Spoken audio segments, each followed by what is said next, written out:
If you use a gas can that looks like this whilst camping, fishing or walking, you are going to need one of these. It will save you space, it will save you money, and there is no danger of you ever running out whilst you're out and about. Saving money? Well, we've all thrown away tins of gas because there's only a tiny little bit left in there and it's no good for another trip. Well, you can round them all up and you can empty each one of those into a tin so nothing is going to waste.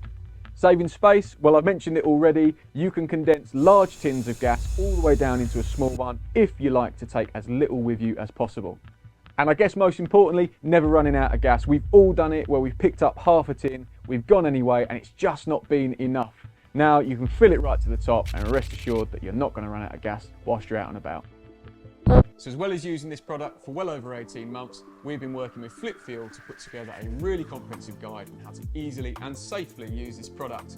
Now there are a few knockoff versions kicking out about there, but since you're dealing with gas, it makes perfect sense to use one of the very best about. So the most efficient way to transfer gas is to have a big difference in temperature between the receiving can and the donor can. The receiving can is to be the cold can and the donor can should be at room temperature or warmer. So step one is to put your receiving can in the freezer. Now there's a few videos out there recommending 5 or 10 minutes. We would suggest at least 40 minutes. The cooler the better for the receiving can. Gas cans aren't filled all the way to the top. There's a little bit of room left for expansion, so it is really important that when we are refilling an empty can, we don't exceed that safe level of gas. To do that, we take the weight of a full, brand new tin, and then that will give us a guide so that we can safely fill up our empty version. To make your life easier, write with a marker pen on the base of the can the exact full weight so that next time you can skip this process. So next up is attaching the cans to the FlipFuel adapter. So first things first, grab the freezer can, that is the receiving can. I'll just drop it on the scales to see how much gas it is I need to be putting in.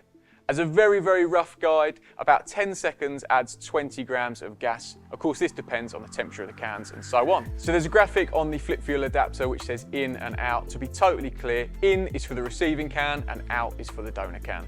So here I'm approximately 280 grams, so I'm aiming for about 80 to 85 grams worth of top up. Based on timing myself previously, as a rough guide, this should take about 40 seconds, but of course, we'll be stopping, checking every time to make sure we're nice and accurate.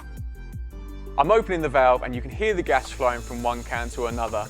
I'm only going to do this for about 30 seconds just to be certain that we're not overfilling. It is a lot easier to creep up to that number than have to get rid of gas after the fact. We're dealing with gas here, so please do this in a well ventilated area and nowhere near any naked flames. So close the valve off to stop any gas moving and unwind the receiving or the cold can. I'll just pop it back on the scales to see how close I am to 365. If I'm a few short, that's absolutely fine. My main concern is not overfilling the tin.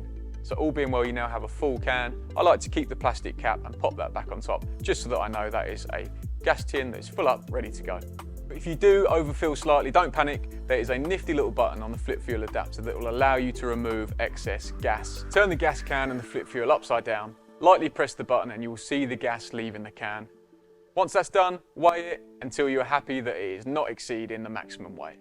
So if you're someone that wants to fill up a large can with all of the dregs from your half-used and kind of discarded cans, you'll need to keep in mind that you're putting a large volume of gas into that receiving can, which does warm it up. Now, as I've already mentioned, the gas transfer is at its best when that receiving can is cold. So you might find when you're getting nearer the top, the transfer slows down. Simply put it back in the freezer for another 40 minutes and go again. If you've got any questions about the product, the instructions you've just seen, or you want to know where you can get hold of one, come and see us in Luton, have a look on the website or give us a call.